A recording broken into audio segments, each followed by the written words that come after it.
Bem-vindo ao Fiscalizando. Eu sou o Jean. Eu sou o Pedro. Esse é um podcast onde entrevistamos professores e pesquisadores. É um podcast dos alunos para os alunos. Antes de começarmos, eu gostaria de agradecer a FAPES, a CAPES, ao CNPq pelo investimento que tornou esse estúdio possível e também ao Quanto Conversa que cedeu o estúdio para essa gravação. Estamos aqui com o professor Hernani. Professor Hernani que se formou em licenciatura em Física pela UFRJ. Ele, é mes- ele tem mestrado em Física, Ensino de Física, pela Universidade Federal do Espírito Santo. E também doutorado em Ensino de Física pela USP. É, bom, agora sim, acho que a gente pode começar, né? Ok. A pergunta padrão que a gente sempre faz aqui e sempre algo que aparece na nossa cabeça. A primeira pergunta: por que física, Hernani? Legal.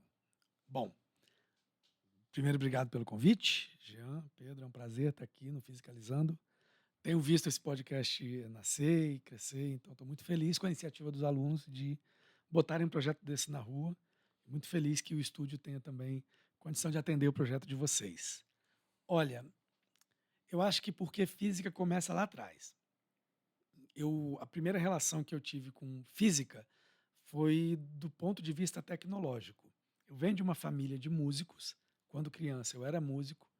Eu tocava ao vivo na rádio e eu incomodava já o radialista principal, o técnico, por querer ir lá na mesa de som, ficar mexendo nas coisas, rodando os botões, vendo o que acontecia diferente. Aquela criança tentada. Aquela criança que incomoda, exatamente essa. Furando tudo na mesa. Exatamente essa criança. E, e eu sempre me interessei, aí talvez isso seria dos meus 8, 7, 8 anos de idade, já para os meus 9, 10, essa mania de cortar cabo de microfone, soldar, ver como é que acontecia aquilo ali. Isso tudo na minha infância, primeira adolescência. Depois eu segui uma segundo segmento de ensino fundamental muito padrão, numa escola normal, lá em Guarapari, eu sou guarapariense, Guarapari, Espírito Santo. E no meu ensino médio, eu vim estudar na Escola Técnica Federal do Espírito Santo, a antiga ITEFES, que depois virou Cefetes e que hoje é o IFES, ali na Avenida Vitória. Então, todo dia eu viajava de Guarapari para Vitória. Mas eu vim fazer curso técnico em mecânica. Foi a primeira vez que eu tive uma instrução do ponto de vista mais técnico. Então, minhas primeiras aulas, vamos dizer, de física, física mesmo, foi dentro de um ambiente que era muito diferente da escolinha lá de Guarapari, de onde eu vim e onde eu estudei as escolas. Eu tenho 3 escolas lá. Por que eu estou contando esse breve histórico? Porque isso vai levar um pouco ao porquê física. Foi um choque muito grande chegar num ambiente gigante, numa escola que é seletiva, que tinha uma prova de seleção e que tinha uma disponibilidade de laboratórios. As pessoas falavam uma linguagem um pouco mais técnica e tecnológica, que não era o tipo de linguagem com o qual eu fui criado. Então era tudo muito novo, muito interessante. Ainda assim me mantinha músico. Eu era aquele menino que trazia o violãozinho para a escola, no ensino médio e tal, que tocava violãozinho nas rodinhas ali. Pô, no meu ensino médio, era os meninos que levavam violão pra pegar as meninas, tá ligado? Então, eu acho que na adolescência, va- Então, né?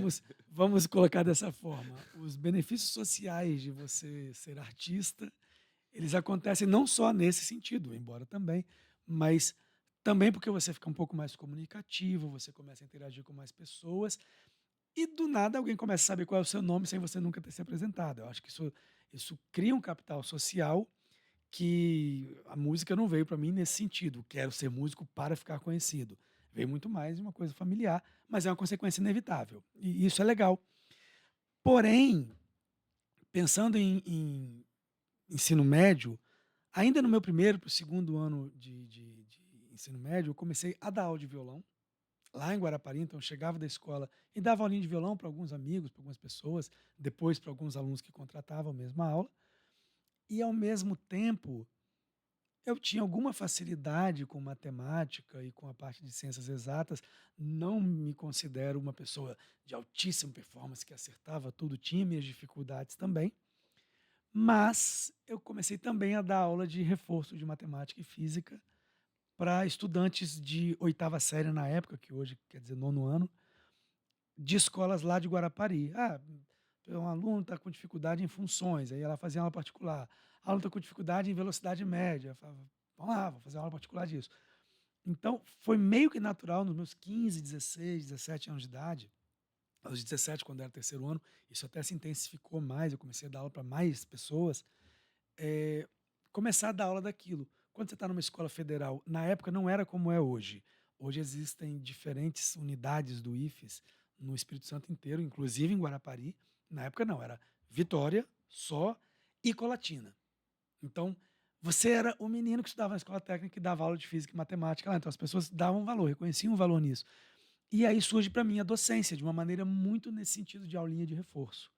E aí, por que fazer física? Não foi minha primeira opção, né? Porque quando você está na escola técnica, além de você aprender um bocado de matemática e física já no ensino médio, você tem quase que essa trajetória muito padrãozinha. Eu fiz curso técnico em mecânica, vou fazer engenharia mecânica, vou trabalhar na CST ou na Vale.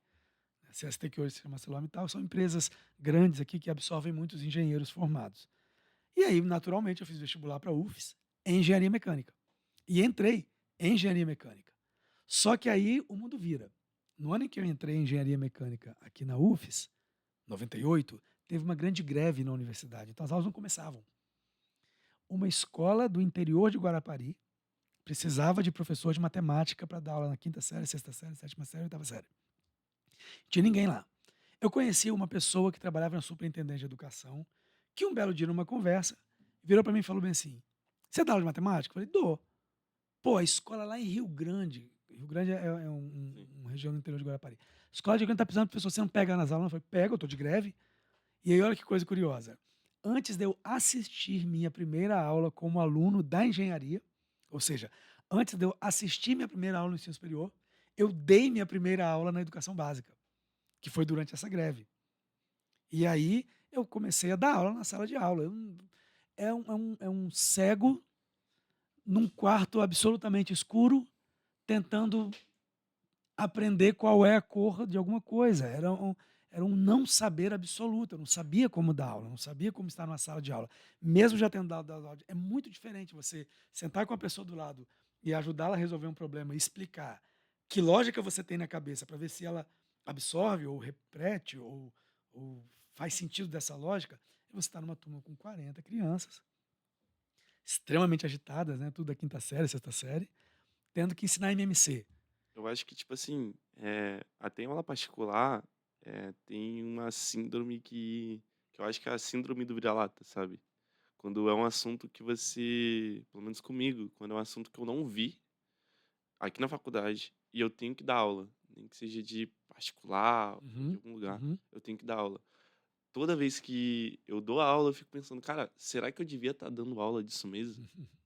Não sei Essa, se é- teve com você. então, esse é um grande problema. Eu continuo contando um pouco a trajetória, mas tudo isso para chegar no porquê física. Mas esse é um grande problema, um problema existente no sistema educacional. Se você olhar censos educacionais, há uma quantidade enorme de professores não habilitados que estão em sala de aula, muitas vezes dando aula daquilo que eles nunca viram.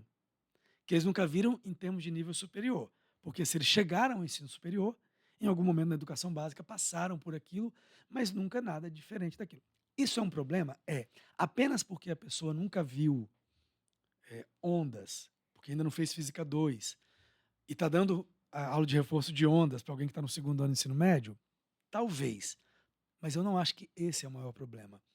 Talvez o maior problema é porque quando você tem a oportunidade de fazer uma habilitação, uma licenciatura, você desenvolve perspectivas sobre o que é educação, você, de certa forma, tem a oportunidade de entender um pouco por que, que as leis educacionais, por que, que a lei de diretrizes e bases da educação é como é, qual é o processo histórico dela, por que, que no final das contas, a base curricular que a gente tem hoje sequer tem uma lista de conteúdos de física, isso não existe lá. Nem de química, nem de biologia, mas tem de ciência da natureza, como obviamente o professor que tem alguma experiência consegue dar um bom ensino médio de física olhando para essa base curricular. Mas você imagina, uma pessoa que fez graduação, mesmo na engenharia, vou pegar o meu caso para não ficar apontando ninguém, sou eu. Sim. Estava na graduação em engenharia e fui dar aula numa escola, eu nunca tinha visto nenhuma diretriz curricular, não tinha nem ideia do que era isso. Sabia calcular MMC. E aí eu falei, vou para o quadro calcular MMC e mostrar para os alunos como é que eu faço. E aí você até consegue fazer algum tipo de reprodução. Vira uma reprodução cultural. Os alunos conseguem reproduzir um pouco isso que eles estão fazendo, que você está fazendo. Agora, a intencionalidade, o ponto de chegada, por que que isso está desse jeito, a capacidade de propor um projeto de ensino que seja um pouco mais transversal, que dure alguns meses, onde o estudante tenha muita vivência do mundo e que esses conhecimentos façam sentido no mundo dos estudantes, você não tem nenhum tipo, você nunca dialogou sobre isso com ninguém e você vai para uma sala de aula quando você não é habilitado. Eu acho que aí está o maior problema, porque o problema de não ter visto na faculdade, especialmente depois de milhões de cursos que são dados nos canais de streaming de vídeo que existem por aí na internet, você consegue, sem nunca ter visto na faculdade, assistir um curso desse, se apropriar de conhecimentos desse para poder fazer sua aula de reforço. Mas a aula de reforço, ela não é orientada por diretrizes curriculares, ela é orientada para a prova. Via de regra, os pais desses estudantes pagam um professor de reforço porque não querem que o filho deles vá mal na prova, porque foi mal na outra e não quer que vá mal na próxima.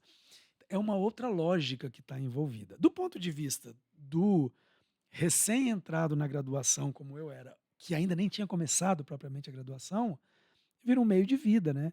Eu brinquei que quando a gente estava brifando a entrevista, né? Eu era herdeiro? Não. Então o quê? Tinha que trabalhar. Faz parte da vida. Então, vira um meio de vida. Você vê naquilo uma forma de obter sustento, de fazer compras, de ter acesso ao consumo, de ter acesso a serviços que antes você não tinha, por conta dessa entrada de dinheiro que você obtém dando aula, mesmo não sendo habilitado para tal, mesmo não se apropriando muito bem de como a política pública chamada educação foi construída e implementada. Então, eu acho que o maior problema está aí, não está em ter visto ou não visto os conteúdos. Só para botar a história curta, né? Sim. Depois dessa escola, e aí começou finalmente a graduação, e começaram as aulas e tal, terminou o ano de 98, veio o ano de 99, né? Ou seja, falando de 26, 25 anos atrás, e a escola onde eu dei aula, onde eu fui aluno em Guarapari, que era uma escola privada, não tem problema nenhum nomear, o Instituto Educacional Jesus Menino. Eu tenho um carinho enorme, eu fui bolsista lá, quando eu era primeiro segmento do ensino fundamental, primeira, segunda, terceira até a quarta série. Precisava de professor de física, eu fui dar aula lá.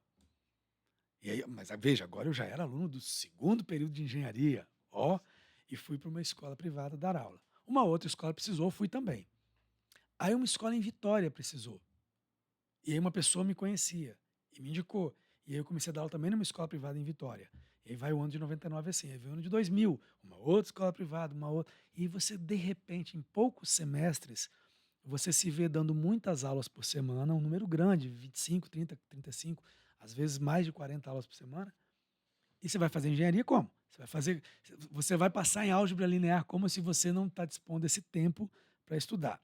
Então eu fiquei vários anos, aprovava numa disciplina aqui, matriculava numa ali e largava, até o ano de 2004 na engenharia, quando e aí se você for montar uma trajetória, né, já vai meia década em sala de aula, ou mais, quando de repente você olha para você e fala, cara, eu não tenho perfil de engenheiro, eu acho que esse não é o meu caminho, eu não me vejo no uniforme de uma empresa, entrando todo dia e saindo no horário, resolvendo como é que está a fábrica, como é que está a coqueria, como é que está a laminação de aço ali.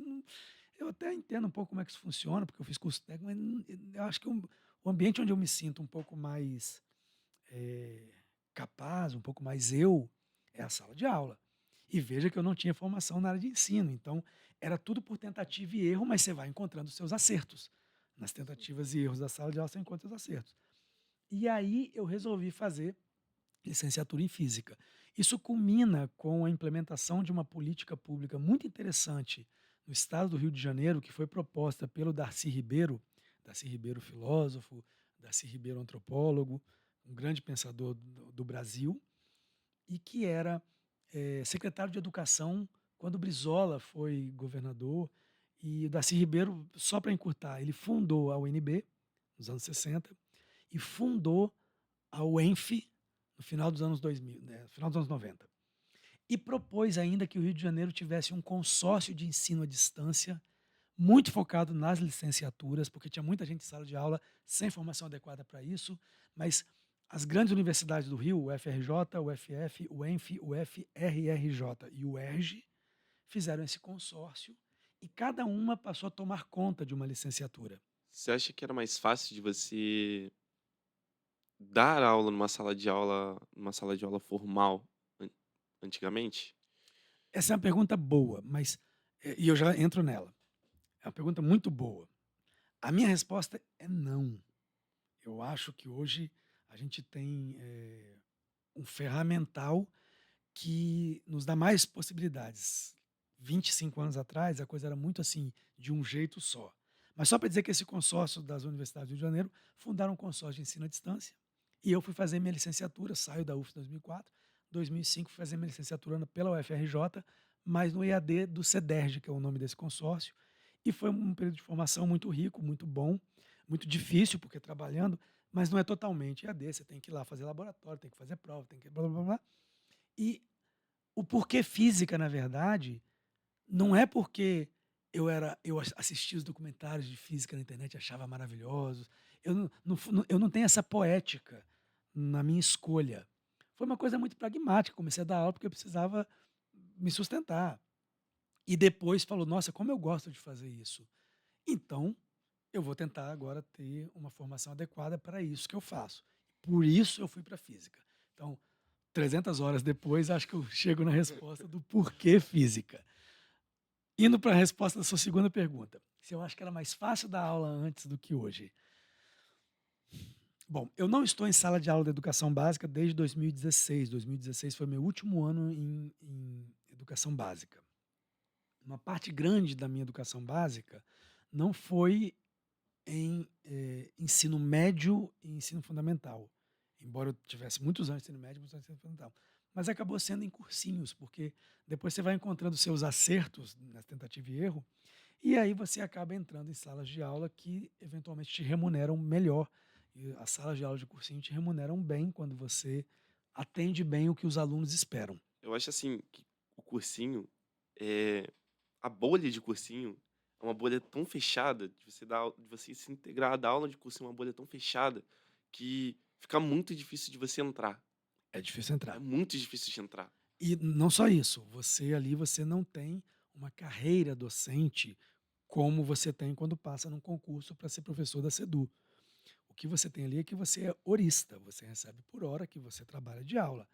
Então, se você quer ter um alto salário, você precisa ocupar muitas horas da sua semana dando aula. Mas todo mundo quer ter um bom salário. Então, é um ambiente muito competitivo internamente. É o que se chamaria de um Shark Tank, onde as pessoas realmente engolem outras pessoas para poder dar mais aula. Não é todo assim, não. Eu tenho grandes amigos da mesma área que eu, pessoas com quem eu disputava e dividia aulas e que viraram amigos para a vida inteira. Ainda são meus amigos, a gente se encontra, a gente almoça junto, a gente conversa. Então você tem essa parte de, como em qualquer ambiente profissional, de você fazer boas amizades, mas é extremamente competitivo e tem uma regra muito diferente, uma regra de sobrevivência muito diferente do que é uma carreira docente propriamente dita. Você acha que essa competição é que faz ser tão bom um cursinho? A grande pergunta é se um cursinho é tão bom. A lógica de um cursinho é o treinamento para uma prova de seleção. E isso não é o que a nossa diretriz educacional fala que a política pública chamada educar as pessoas tem como objetivo final. Ela tem como objetivo final a formação do cidadão, que o cidadão consiga se apropriar de conhecimentos que são construídos ao longo da história, para poder se posicionar criticamente no mundo, para poder entender o mundo, para poder modificar o mundo e produzir um mundo mais justo, isso é declarado, inclusive.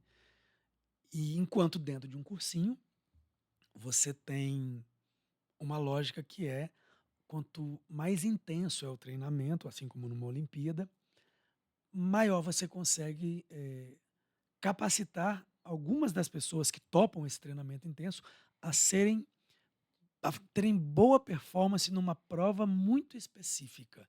Então, acho que a primeira diferenciação que a gente tem que fazer é: será que a competição faz o cursinho ser tão bom? Pergunta que deve ser feita. Um cursinho é muito bom para que as pessoas façam bem uma prova de Enem? Sim. Nesse sentido, o cursinho atende muito bem esse objetivo, mas um cursinho se alinha aos objetivos educacionais de uma nação? Não. Então, se você tentar olhar o que é a educação, para que ela existe, e olhar o cursinho, na verdade, a gente vai ver que ele é muito ruim para atender esse outro objetivo. Mas aí, tipo, entra numa antítese do que a gente estava conversando antes da gravação. Vai. Porque você falou que um cursinho serve para preparar umas pessoas para uma prova. Uhum. Isso não seria tipo curso? A gente só não vai numa aula só para absorver aquele conteúdo e jogar em uma prova? Eu acho que você não deve tomar uma experiência pessoal para dizer o que é um curso. Existem Sim. cursos que são assim, e talvez são cursos que você já tenha vivido bastante, e eu também. Mas a função de um curso não é você passar numa prova. A função de um curso é que quem viveu esse curso consiga se apropriar desses conhecimentos e levar consigo esses conhecimentos para outros cenários. O problema é que a lógica de aprovação e reprovação em função de uma prova é uma lógica historicamente criada em todas as universidades do mundo, não é só na UFES, não é só no Brasil, mas se você for em qualquer universidade tem os finals, que são essa prova que você faz no final do semestre, e as pessoas perdem noite estudando para não reprovar nos finals. Então, isso existe em todo lugar. Se isso é bom ou não, é uma outra discussão, é um julgamento de valor. Por outro lado, por que que qual é só para tentar surfar a comparação que você fez. Qual é a lógica de um cursinho? É um professor falando, um monte de gente ouvindo. Qual é a lógica de muitas disciplinas que a gente faz na universidade? Um professor falando, muitas pessoas ouvindo. Então tem um pouco dessa lógica ali que é o professor palestrante, esse professor mais que tem autoridade, é ele que sabe, está todo mundo ali tentando pegar dele o que existe. É lógico que o professor tem essa responsabilidade de ser a autoridade, que tem nome, tá? De ser a autoridade epistêmica, né? A autoridade do conhecimento em sala de aula. Mas, em perspectivas educacionais mais atuais, a distribuição da autoridade epistêmica ela mostra excelentes resultados no aprendizado do estudante, no desenvolvimento do estudante, mesmo na graduação.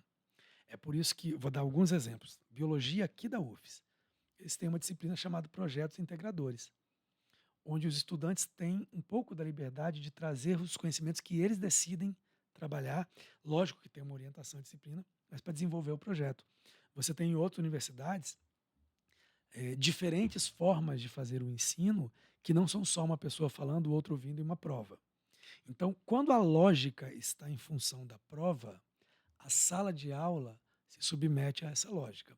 Quando a lógica é avaliar de formas diferentes, estudar de formas diferentes, aí essa lógica que a gente chama de cursinho ou curso, ou vamos simplesmente chamar aula orientada à performance de prova, aí talvez a gente acharia que uma aula tipo cursinho, mais animada, não sei o quê, seria uma boa coisa, porque o aluno fica mais engajado ali.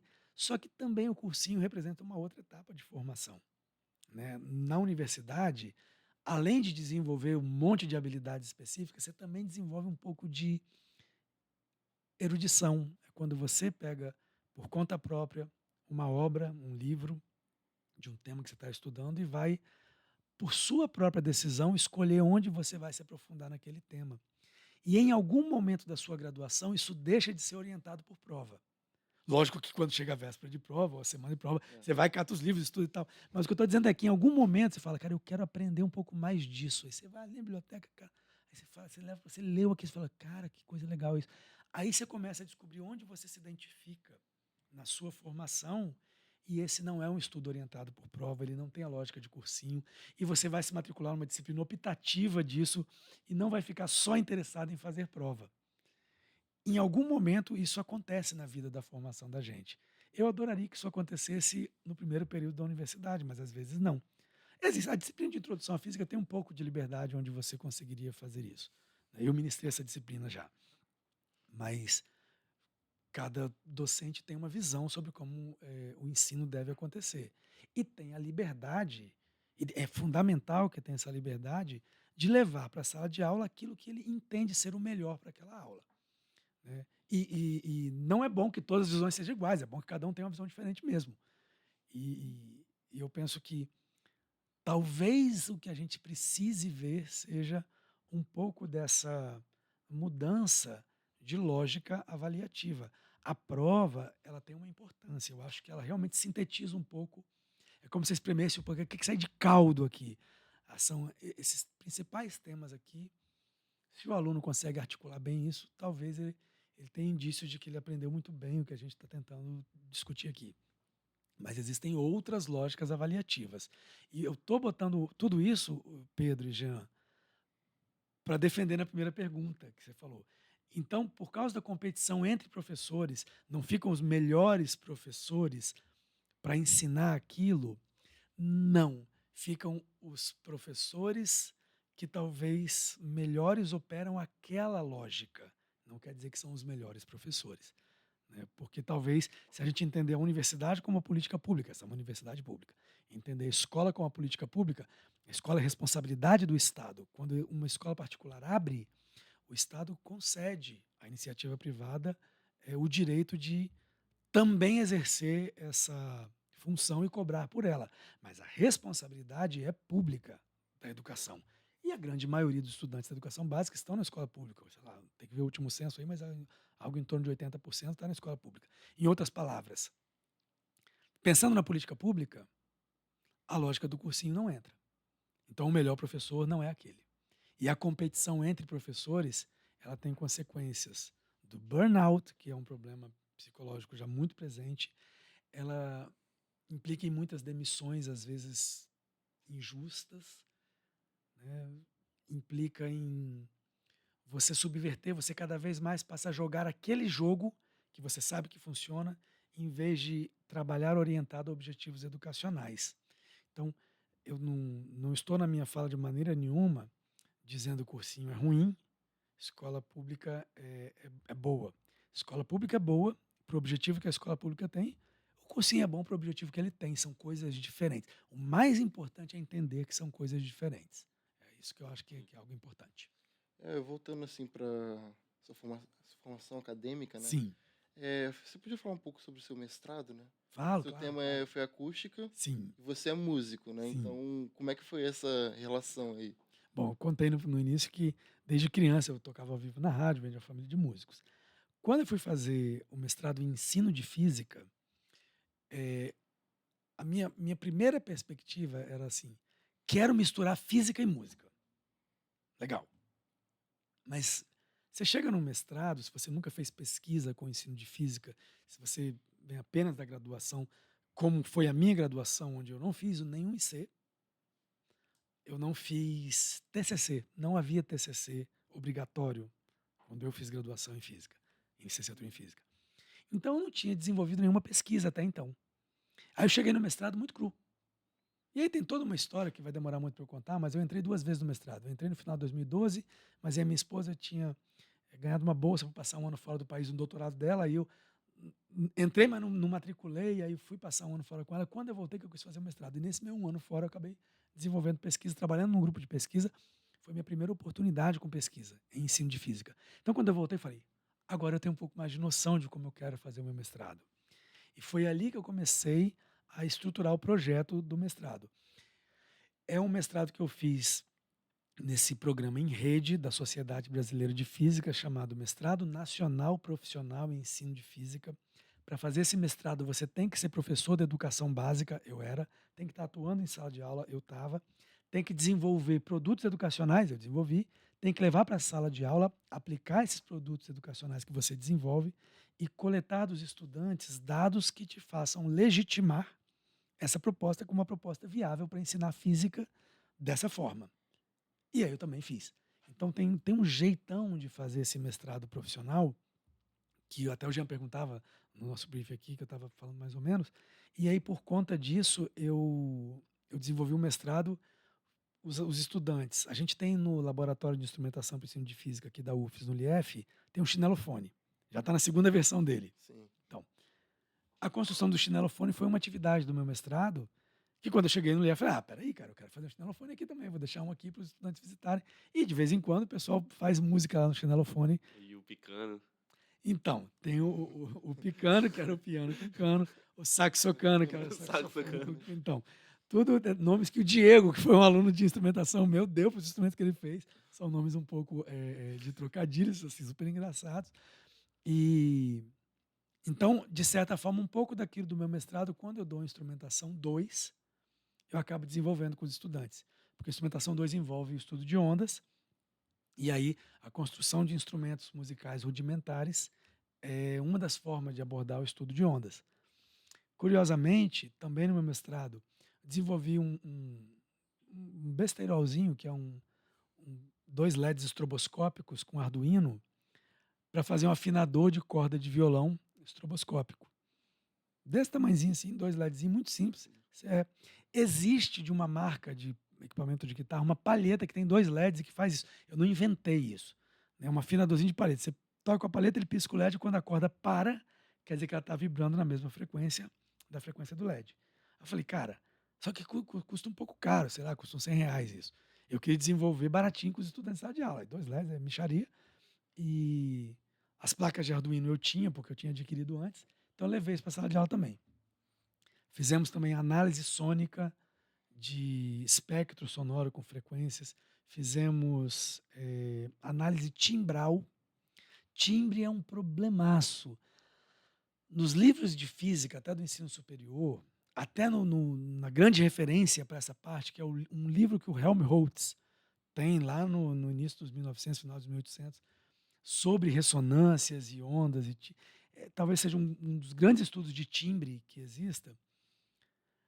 Os livros de física vão falar de timbre de maneira reducionista. É muito simples, você olha aí uma série de Fourier, vê quais são, faz uma transformata rápida, vê quais são as frequências fundamentais. Então é isso que determina o timbre, essas frequências e essas intensidades. Só que timbre tem uma dimensão subjetiva.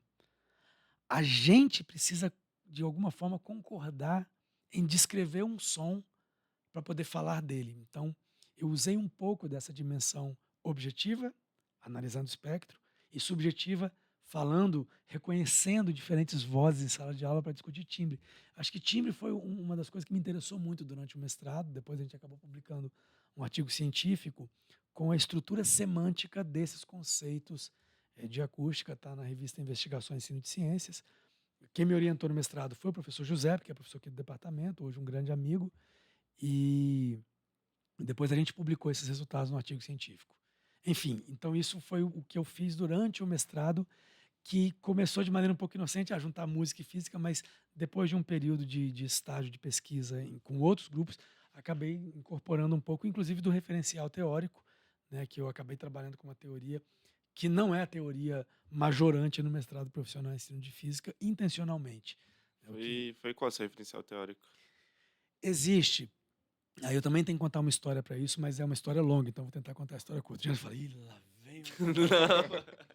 Não, tá tranquilo. Mas não, mas é porque é sério isso. Existiu no final dos anos 60 e nos anos 70 uma coisa, talvez meio dos anos 70, chamada revolução cognitiva. Foi quando a ciência cognitiva se desenvolveu e aí você começou a ver todo mundo interpretar os processos de aprendizagem como um processo cognitivo. Dessas diferentes teorias, tem, num grupo muito específico, vindo da Universidade de Cornell, nos Estados Unidos, a teoria da aprendizagem significativa. Por que um pesquisador brasileiro que é muito respeitado fez o doutorado dele com um dos professores dessa universidade? Ele trouxe muitas dessas ideias, implementou o Brasil afora e ficou assim, muita gente, quando vai fazer referencial teórico de física, usa a teoria da aprendizagem significativa. É o Moreira? O professor que foi para lá é o Marco Antônio Moreira. Sim, ele é um dos, vamos botar, pais do ensino da área de ensino de física no Brasil. E, por conta disso, muitas das dissertações de mestrado em ensino de física acabam usando essa teoria. Uma teoria super interessante, tem ferramentas muito próprias. Mapas conceituais são um tipo de ferramenta de organizador de conhecimento muito vinculado a essa teoria, né?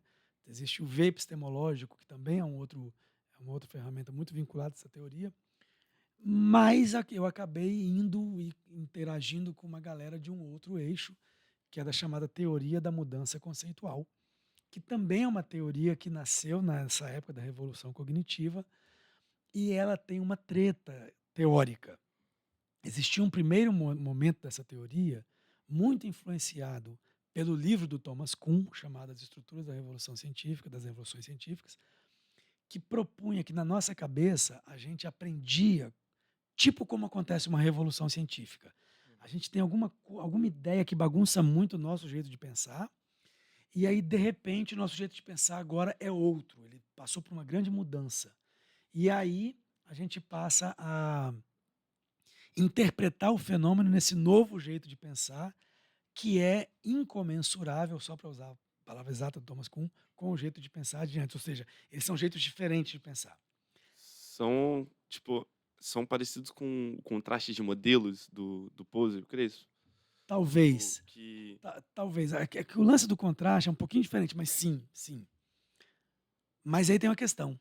Pesquisas e mais pesquisas começaram a mostrar que essa forma de pensar, mudança conceitual, de conceito A para o conceito B, incomensuráveis, não funciona, porque a pessoa continua achando que para ter um movimento para o lado da direita, tem que ter uma força para o lado da direita. Essa é uma concepção alternativa muito presente. E aí esse modelo foi muito criticado, e ele teve uma segunda versão, que já vem mais para o final dos 80 e início de 90, que é pensar a mudança conceitual não como mudar do conceito A para o conceito B, mas pensar em ecologias conceituais. Como se o nosso sistema de conhecimento fosse um grande sistema ecológico, fosse um sistema complexo, e é por causa do sistema complexo que a ideia de redes surge na minha pesquisa, na verdade, fosse um sistema complexo, e você tem, assim como na ecologia, elementos espécies que são mais viáveis, que tem nichos, que se adaptam mais e que vão, na verdade, passando seus genes adiante de geração a geração. Na analogia da ecologia conceitual, existem ideias que são mais viáveis, que são mais adequadas a certos nichos, e por isso elas vão se fortalecendo na sua estrutura de conceitos, e ideias que são um pouco, que você até incorpora, mas elas são inviáveis, depois você abre mão delas, elas vão...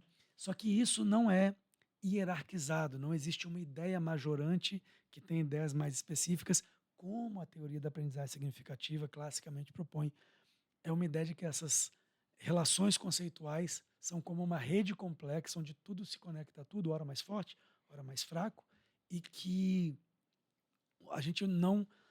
a nossa cabeça não consegue ser tão organizada quanto um sistema hierárquico, mas sim que nessa confusão conceitual você tem concepção alternativa que vai andar com você o tempo inteiro, mas vira e mexe, dependendo do contexto, às vezes ela fica um pouco mais forte, às vezes ela fica um pouco mais fraca, ela é mais ativada, menos ativada, e você consegue olhar muito mais o que seria uma evolução conceitual do que uma mudança conceitual como transformação de um conceito para outro conceito.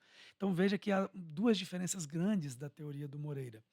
Você tem um outro caminho para pensar o que é o conceito, e você tem uma outra visão para pensar o que é o aprendizado. Sim. Então, eu diria que essa é a grande diferença da teoria que eu usei. E aí, obviamente, a pessoa que me recebeu nesse período, quando eu estava fora, foi a pessoa por quem eu me influenciei por essa teoria, e a partir dali fiz essas leituras e incorporei algumas dessas ideias para fazer pesquisa nessa perspectiva, ainda no mestrado. Esse artigo que eu falei do mestrado, ele é um artigo de análise de redes semânticas. Então, ainda no mestrado, eu tinha ali um ensaio de como fazer pesquisa em ensino de física usando redes. Só que lá em 2014, 15, quando eu fiz o mestrado, eu não sabia que existia um bocado de trabalhos já bem avançados que trazia a teoria das redes para pesquisa em ensino de física. Tanto que depois, na Sim. etapa do doutorado, eu passei a me aprofundar um pouquinho mais e incorporar um pouco mais essas ideias. Você entrou no seu doutorado, você foi pra USP, né? Uhum. Você foi pra USP exatamente porque era melhor? Aqui no estado, eu acho que só tem um doutorado no IFES, né? Se eu não me engano. Não sei se... só tem um doutorado no IFES. Só por... Desculpa te cortar, pode terminar, eu já falo. Não, não. Ou foi por oportunidade, ou por questões de comodidade mesmo. Legal. É porque me fizeram essa pergunta na minha entrevista de doutorado. Por que você está vindo para cá? E eu vou dar a mesma resposta que eu dei. Eu estava no último período do meu mestrado, que eu fiz 14-1, 14-2, 15-1, 15-2 e 16-1 defendi. Então são 4 semestres aí, né? 14, 15, 15, 16. Era fevereiro de 2016. Eu tinha já aplicado meu material, já tinha analisado tudo, eu estava escrevendo minha dissertação para ali, para março, abril, defender, depositar, e maio, junho, defender. Eu abri o computador, doutorado, ensino, educação, qualquer um desses. Primeiro que apareceu, aberto, Faculdade de Educação da USP. Falei, vou me inscrever. A primeira prova era uma prova de línguas. Aí eu fui a São Paulo e fiz a prova de línguas. Veja, eu nunca na minha vida fiz uma aula de inglês, um curso de inglês, mas quando minha esposa foi fazer sanduíche dela do doutorado, eu fui morar 1 ano fora e você aprende inglês na convivência, no dia a dia. Sim. Aí fui fazer a prova de línguas, aí passei na prova de línguas, falei, olha que legal. E eles lá não têm prova escrita para o doutorado. As etapas são a prova de línguas, depois tem uma análise de projeto e depois tem entrevista. Aí eu falei, que bom, aí eu vou submeter meu projeto para análise de projeto. Aí fiz o projeto, aí depois fui fazer a entrevista. Então, fui passando. Porque o processo é longo. A prova de línguas é no início do ano, talvez março, abril. Aí a prova de projeto é junho, julho. A prova de entrevista é outubro, novembro, para você entrar no outro ano. É um processo seletivo ao longo do ano. O que acontece? O professor Giuseppe, que me orientava, já havia me apresentado tempos atrás o professor Maurício Pietrocola, porque o professor Maurício Pietrocola foi da banca de professor titular do professor Laércio, que também é daqui do departamento aposentado. E aí, nessa ocasião, eu conheci o professor Pietrocola. Quando eu fui defender o mestrado, o José falou, Hernani, vamos chamar o Pietrocola para avaliar seu trabalho e tal. Eu falei, vamos. Aí o professor Maurício veio, foi da minha banca. E aí, quando você se inscreve lá no doutorado da USP, você bota potenciais orientadores. E ele era da Faculdade de Educação de lá. Mas eu fiz a minha inscrição antes dele vir para a minha banca. Falei, vou botar o professor Maurício, que eu já conhecia, estou querendo chamar ele para a banca. Quando ele veio e foi da minha banca, eu já estava na etapa de entrevista, lá no doutorado. Aí terminou a banca, ele fez considerações que eu achei muito importantes para o meu trabalho. Ele fez alguns comentários que fizeram eu quase que ter que reescrever tudo. Sabe, aquela perguntinha que você fala, puxa vida, é verdade. Não tinha pensado nisso. E aí, mas isso é a melhor coisa que pode acontecer quando você está produzindo conhecimento. Alguém trazer um olhar que você não tinha tido. E aí terminou a defesa e tal. Ah, legal, obrigado por ter vindo e tal. Agora é mestre. Eu falei, inclusive, eu estou fazendo processo seletivo lá para a Faculdade de Educação da USP. Não é lá, existe um doutorado em ensino de ciências que é dado no Instituto de Física, mas o doutorado que eu fiz foi na Faculdade de Educação, na linha chamada Educação Científica, Matemática e Tecnológica. Então, eu fiz o meu doutorado na educação, mas eu trabalhei com ensino de física no doutorado. Sim. E aí, o meu projeto de doutorado tentava ser, no início, uma expansão do meu projeto de mestrado, não na parte de produzir produtos educacionais, porque o meu mestrado era profissional, meu doutorado foi acadêmico, mas sim um doutorado de como é que eu posso, de maneiras mais articuladas, usar a ciência das redes para entender o fenômeno da sala de aula. E aí eu mergulhei de cabeça nisso aí. Tipo, se um calouro virar para você agora e perguntar o que O que é rede, Uma rede complexa. uma rede complexa, Como é que você calcula Ótimo. isso? Não, O essa que é Taupe, por É. exemplo? Tá, ótimo. Vamos lá. Se me perguntar o que é uma rede complexa, a minha resposta vai depender da intenção da pergunta. Se a pergunta for uma pergunta técnica, eu diria que uma rede complexa é um conjunto de elementos e relações. Você pode, inclusive, escrever uma rede complexa entre 3 elementos, A, B, C, como um conjunto, abre chaves, aí escreve o primeiro elemento do conjunto. A-B, vírgula. A-C, vírgula. B-C, vírgula. E isso é uma rede complexa. Ela é de baixa complexidade, são poucos elementos, mas é um conjunto de elementos e relações. Eu acabei de usar aqui o exemplo de uma rede social, uma rede interpessoal. Isso é uma rede. Então, se alguém que matematicamente quer conceber isso, você pode chamar uma rede de um grafo, que o grafo é a representação matemática de uma rede. Agora, tem toda uma história aí, né? Eu teria que voltar uns anos. A minha irmã, em 2015, no meio do meu mestrado, estava fazendo uma disciplina optativa no mestrado em artes, que é lá na comunicação. E a disciplina se chamava Ontologia das Redes. É dada pelo professor Fábio Malini. É uma disciplina que eu fiquei super curioso. Depois eu acabei estudando o programa da disciplina um pouco melhor durante o doutorado. E eu fui lá, no meio do meu mestrado, assistir uma aula que chamava O Espaço e o Tempo nas Redes. Aí quando eu cheguei lá, cara, foi assim, falei, tem um monte de coisa aqui que eu posso usar como ferramenta de pesquisa para olhar o fenômeno da sala de aula. E por isso também isso porque o professor de Cessa, lá em Berkeley, quando eu tive com ele em 2013, já tinha essa ideia de ecologia conceitual muito estabelecida. Mas aqui as ideias iam além, eu posso ainda olhar as redes no sentido de relações pessoais, mas também as redes no sentido de redes digitais e também as redes no sentido de ideias comuns que aparecem entre pessoas diferentes para poder entender o que o grupo pensa, porque a teoria da mudança conceitual, assim como a teoria do Moreira, que não é do Moreira, é na verdade do Hausmann inicialmente, mas o Moreira tem a versão dele, são teorias do indivíduo, elas não são teorias do coletivo. É como que uma pessoa estrutura o seu conhecimento.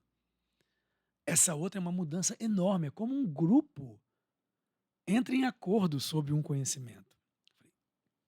Já no meu mestrado, nesse artigo, a última análise que eu tentei fazer era um pouco de coletivo, qual é o pensamento coletivo sobre os temas de acústica.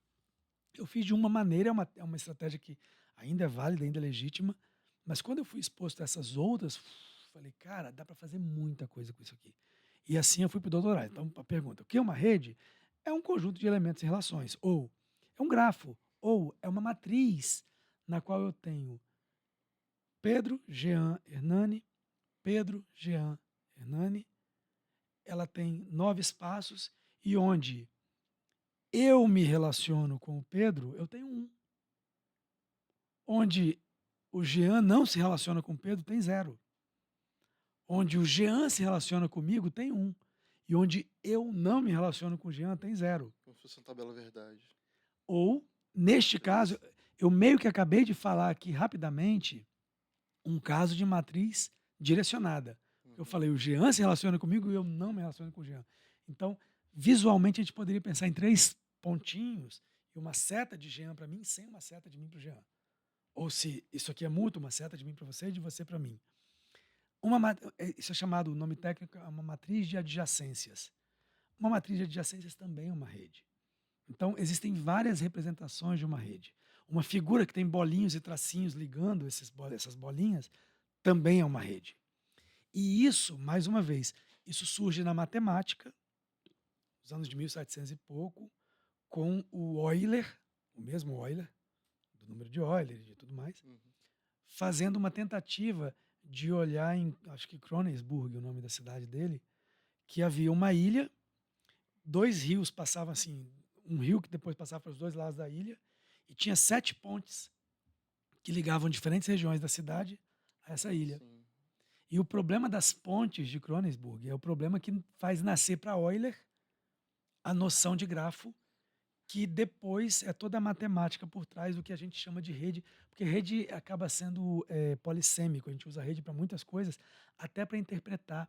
Você pode pensar a rede como essa relação de elementos, mas você também pode pensar a rede como uma estrutura que permite passagem de algumas coisas e não permite passagem de outras coisas. A filosofia da rede é uma coisa que avança ainda no pensamento de sistemas complexos, então ela tem muitos jeitos de usar. Um dos jeitos de usar para falar de coletivo é uma rede de associação de palavras. Isso você pode usar para falar o que um grupo pensa. E funciona muito, porque na primeira versão das redes sociais, onde você escrevia, Twitter, Instagram, Snapchat, Telegram, todas essas onde você pode escrever na rede, especialmente antes do Twitter virar X, você poderia fazer web scraping. Você constrói um código muito simples e você fala, eu quero todas as postagens que usam essa hashtag, do dia tal até o dia tal. Ele vai varrendo a internet e depois você consegue montar uma rede de palavras com essa hashtag e falar quem essa hashtag está muito ligada. Vou dar um exemplo, tá? Quando explodiu aquela bomba em Beirute, 2019. Aí tinha lá talvez a hashtag Reze por Beirute. Sei lá, Pray for Beirute. E aí você poderia saber, inclusive, se eu tinha ali uma ideia muito associada a um sentimento antissemita, anti-islâmico, na verdade, né, para ser bem preciso, Uhum. que era tipo assim, será que as ideias de Reze por Beirute, se eu fizer uma rede de palavras, vai estar muito mais dane-se, não me interessa, ou que morram, esses termos mais negativos, ou será que é uma ideia que pena, pobres pessoas, reconstrução? Se você conseguia, varrendo redes sociais, produzir redes de palavras e falar, esse coletivo aqui, esses milhões de pessoas estão compartilhando muito mais uma ideia positiva do que... É como se fizesse um Google Trends, mas muito mais fino no sentido de conteúdo. Você pode relacionar diretamente também. Exato. E por trás disso, todas essas companhias fazem isso o tempo inteiro para saber onde elas anunciam certos tipos de comercial. Né? O tempo inteiro isso está... Análise de elas são chamadas redes sociais, mas rede social não é um termo que nasceu quando o Orkut foi criado, ou quando o Facebook foi criado, ou quando o Instagram foi criado. Rede social é um termo que surge... Bom, rede, como eu falei, em 1700, mas em 1930, um psiquiatra chamado Jacob Levi Moreno, ele propôs uma noção de psicodrama. Para fazer terapia em grupo, ele simulava ali alguns papéis e ele começava a ver nas pessoas meio que assim, interpretando esses papéis, quem era uma pessoa que todo mundo pedia ajuda quando precisava, quem era uma pessoa mais rejeitada do grupo. E ele começou a fazer o que ele chama de sociograma, um diagrama social das relações entre pessoas. Nesse livro dele, o título do livro é Quem Deveria Sobreviver? É o título do livro dele. É um livrão assim, onde ele mostra várias técnicas de redes sociais. 1930.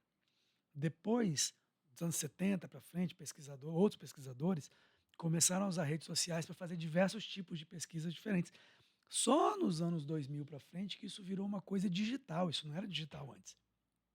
Então, mas ao mesmo tempo, enquanto as redes sociais eram entendidas, a própria rede, a ciência de redes foi se desenvolvendo, muito capitaneada por um físico, porque você começa a aplicar conceitos de física e estatística em sistemas relacionais. Inclusive, o ensemble canônico da mecânica estatística é possível aplicar a redes sociais, a redes quaisquer. E isso te dá noções do quanto a rede tem ou não tem informação, do quanto a rede representa ou não. E aí você vê em 99, tem esse físico que chama Barabasi, ele publicou um artigo chamado O Tamanho da WWW, que é o tamanho da web. Ele usando ciência das redes, com estimativa de quantos computadores tem conectados, quantos servidores tem, ele construiu um tamanho da rede. É o mesmo cara que escreveu um livro chamado Linked, que é linkado, que ali ele vai mostrar que existem 6 graus de separação que te unem a qualquer outra pessoa no planeta. Dali que surge isso, é do estudo de redes, que mostra que o caminho de uma rede, em média, para um elemento alcançar qualquer outro elemento, são 6 arestas. Então é ele que vai falar isso, que você está conectada por qualquer outra pessoa no mundo. E o Orkut usava isso embaixo. Quando você dava um nome no Orkut, vocês não são da geração do Orkut ou usaram? Não, Não. só peguei o perderam. final. Então, o Orkut, quando você pegava qualquer pessoa famosa, sei lá, fala aí um ator famoso, Robert Downey Jr., lá, o Homem de Ferro. Sim. Ele mostrava entre você e Robert Downey Jr. quantos graus de conexão teria até chegar nele. Ficava embaixo, assim. Né? Tipo, Jean conhece Hernani, que conhece não sei quem, conhece o produtor de TV, que conhece o produtor de cinema, que conhece o Robert Downey Jr. Então, toda a ideia da ciência das redes foi, na verdade, trazida para as redes sociais digitais. Era um estudo que vinha fora do mundo digital. Mas hoje, quando fala rede social, a gente pensa, essas que são marcas, cada uma com um símbolozinho aí que a gente entende. e como é que você aplicou isso dentro de sala de aula? Ah, isso é muito legal. Essa pergunta é a pergunta do milhão, né? Existe ali, grudada cortiça no laboratório. Para quem não sabe, o nosso estúdio aqui fica dentro, o estúdio Quanta Conversa fica dentro do laboratório chamado Modelab, que é um laboratório de modelagem cognitiva, inicialmente. Hoje é um laboratório de tecnologias computacionais, interativas, aplicadas à modelagem cognitiva, mas os tipos de trabalho que eu venho desenvolvendo aqui já é um laboratório de modelagem social e cognitiva, né? Porque também tem a parte social, das redes sociais.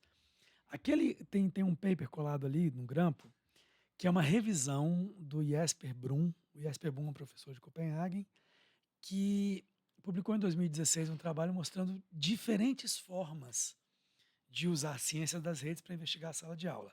Você pode, por exemplo, usar a ciência das redes olhando para cada indivíduo como que as ecologias conceituais individuais se desenvolvem.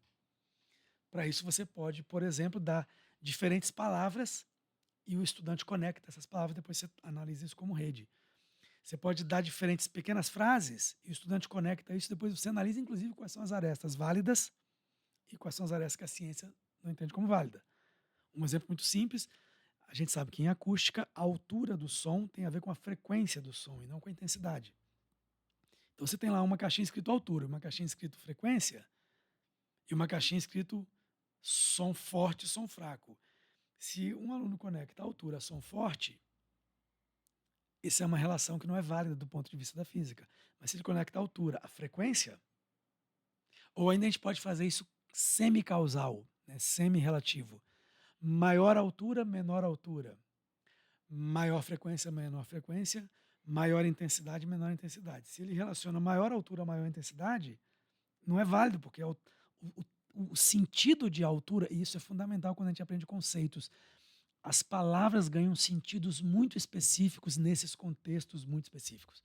A altura ali, conceitualmente, é ligada à frequência, não ligada à intensidade. Esse é um exemplo simples, mas é uma das formas de usar. Outra forma é pedir que as pessoas evoquem palavras relacionadas a um tema e depois você entende uma representação social, ou seja, que as pessoas, em média, na cabeça, têm sobre aquele tema. Outra forma é você fazer rede social da sala de aula. Pergunta para as pessoas, com quem você costuma estudar junto? Com quem você jamais estudaria junto? O efeito vizinhança aí. Então, é exatamente uma análise de vizinhança, só que um pouco diferente desse trabalho que ontem a gente estava discutindo no artigo hoje, um pouco diferente desse artigo, mas sim. E aí você constrói uma rede social de afiliações. Tem outros jeitos. Você pode fazer redes dinâmicas. Né? Você vai analisando uma mesma rede ao longo do tempo, vendo como é que ela muda. Você pode fazer redes multicamadas. Essa é a rede cognitiva, essa é a rede social, como que elas influenciam uma na outra. No meu doutorado eu trabalhei um bocado com esse outro jeito de fazer redes. Então, esses são diferentes jeitos de fazer rede. Aí a pessoa que é um pouco mais ingênua vai perguntar, mas como é que isso vai ajudar a pessoa a aprender física? Você fala, vamos lá. Como é que a pesquisa com estado sólido, entender buracos e elétrons em excesso em estado sólido, ia levar ao pixel com LED? Isso é toda uma trajetória. A gente precisa primeiro ter formas, ter ferramentas intelectuais para entender a sala de aula, para depois dizer que elas se transformam em ações, mas porque a ação, quando ela vem sem estar apoiada numa pesquisa na sala de aula, é uma ação cega. E essa frase não é minha. A teoria sem a prática e a prática sem a teoria. Teoria sem prática é vazio. Prática sem teoria é cega. Ela não enxerga, não vê o que está acontecendo ali. Então, em sala de aula, por exemplo, algumas dos resultados que a gente encontrou e que já estão publicados também, num artigo que se chama Entre Redes Semânticas e Sociais, que é um estudo de caso que a gente faz na sala de aula de física. A gente constrói para o grupo redes de palavras ligadas a calor, eles estavam estudando calor, a física, a ciência, a escola e a futuro. Então, são representações sociais de calor, de física, de ciência, de escola e de futuro. Ao mesmo tempo, eu passei acompanhando essa turma um período e eu apliquei essa noção de redes sociais reais ali. Com quem você costuma sair quando você não está na escola, mas quer da sua sala de aula? Com quem você costuma lanchar junto no recreio? Se tiver que fazer um trabalho escolar, com quem você vai fazer trabalho escolar? E aí você monta uma rede social com peso. depois de vários critérios, você vê que tem alunos que sistematicamente estão sempre escolhendo um ao outro. Então, é uma relação interpessoal muito forte. Outros, em um critério até escolheu um ao outro, mas quase nunca tem uma relação interpessoal mais fraca. E aí, a gente fez um movimento analítico que envolve um pouco de programação de computadores, porque contar isso na mão é impossível,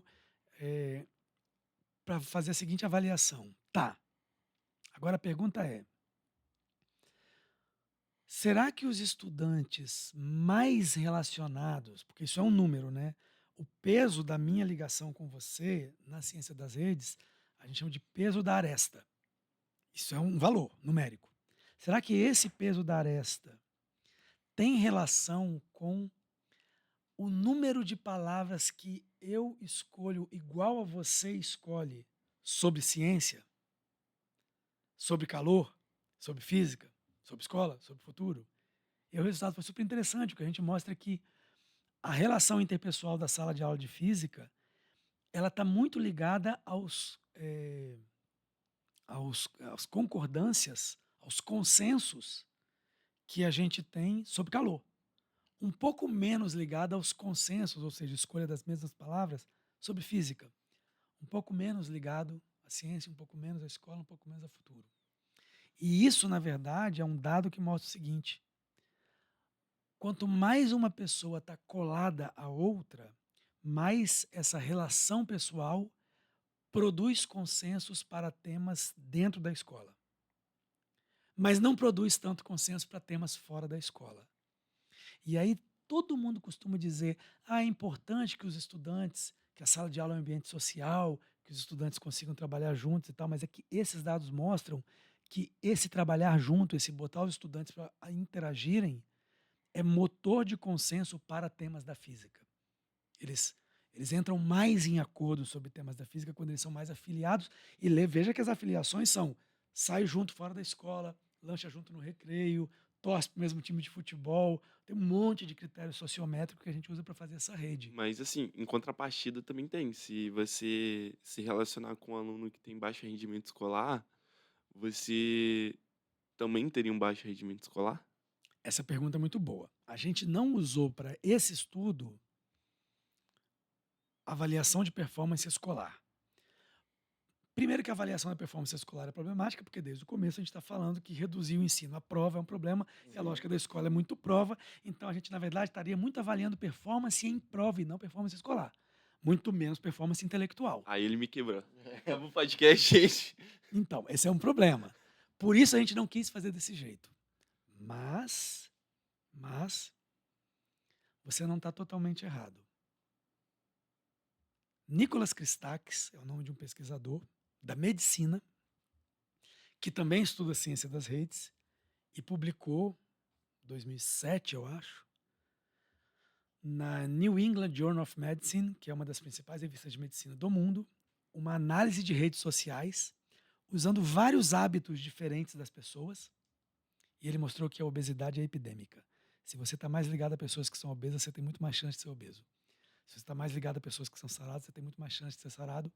E foi a primeira vez que alguém trouxe dado efetivo de que o ambiente onde você está influencia numa função metabólica sua. Cara, minha mãe, sem nenhum estudo, já tinha previsto isso. Ela tinha uma frase toda vez que eu saía de casa pra poder dar um rolê ou algo assim. Ela sempre virava e falava: Olha, quem se mistura com porco, farelo come.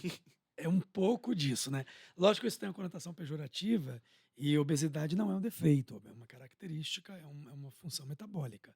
Mas ele vai mostrar que como a obesidade ela é tratada pela Organização Mundial de Saúde, por outros órgãos de saúde, como um distúrbio metabólico, ele vai mostrar que esse distúrbio ele é socialmente influenciado.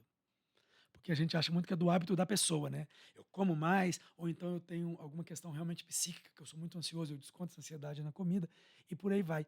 Mas não, ele mostrou que o fato de você estar relacionado socialmente a muitas pessoas que têm esses hábitos de vida e que por isso acabam sendo obesas, você está muito mais propenso a ser obeso. E ele mostra isso com uma análise de redes sociais. Esse trabalho do Nicholas Stack é muito bom. Veja onde vai a análise de redes para pesquisar fenômenos reais do mundo, né? É quase a ciência das redes é quase como um canivete suíço, que você abre um monte de ferramenta para olhar diferentes coisas que existem. Tanto que existe também ciência das redes, que vão estudar as redes de transmissão de energia elétrica. Por que quando queima um transformador num certo lugar não cai energia de tudo? Porque, na verdade, isso retroalimenta, você tem fenômenos de rede ali. Não é uma linha de transmissão, é uma rede de transmissão. Assim também, se uma antena de celular queima, você ainda continua tendo sinal triangulando outras antenas. Então, também é um sistema de redes complexas. Sistemas de múltiplos corpos, corpos que têm influências uns dos outros, gravitacionais de todo mundo, essa influência pode ser tratada como uma aresta, os corpos como vértices, e você também pode analisar a partir de uma análise de sistemas complexos e de redes complexas. Um jeito de pensar isso. Isso realmente é usado para muitas coisas. E ecologia, ciência das redes, redes metabólicas do corpo, né? Ela se retroalimenta. Não é só faltou um hormônio, você morre. Faltou um hormônio, surge a produção de outro hormônio que está relacionado a esse por causa desse órgão, que também dispara a diminuição desse hormônio para evitar que o pH de sei lá o que aumente. Isso tudo também é um sistema complexo que pode ser modelado na forma de redes. Todos esses exemplos que eu usei são exemplos que já foram publicados em trabalhos científicos fazendo pesquisa com ciência das redes. Então, não sei se respondo a pergunta, mas é realmente uma coisa que você pode usar para muitas, muitas outras coisas. Eu acho que, acabando aqui já, se chegasse um aluno e perguntasse para você o que você faz hoje, sua pesquisa, Legal. o que você está focando hoje, em 1 minuto, o que você responderia para ele? Em 1 minuto, eu continuo interessado em explorar como as afiliações interpessoais influenciam o processo de vivência escolar de uma maneira mais ampla e muito mais específico de aprendizagem de temas da física, da ciência da natureza e da tecnologia. E isso observado em diferentes camadas, desde as redes sociais, as redes semânticas e outras redes envolvidas ali. Esse é o meu objeto de pesquisa no ensino de física hoje. Acho que é isso. Eu acho que é isso. Muito obrigado, Hernani. Eu que agradeço o convite. E, bom, eu acho que segue a gente nas redes sociais, né? Nosso Instagram, nosso YouTube, então. O Spotify também. E é isso. Até o próximo episódio.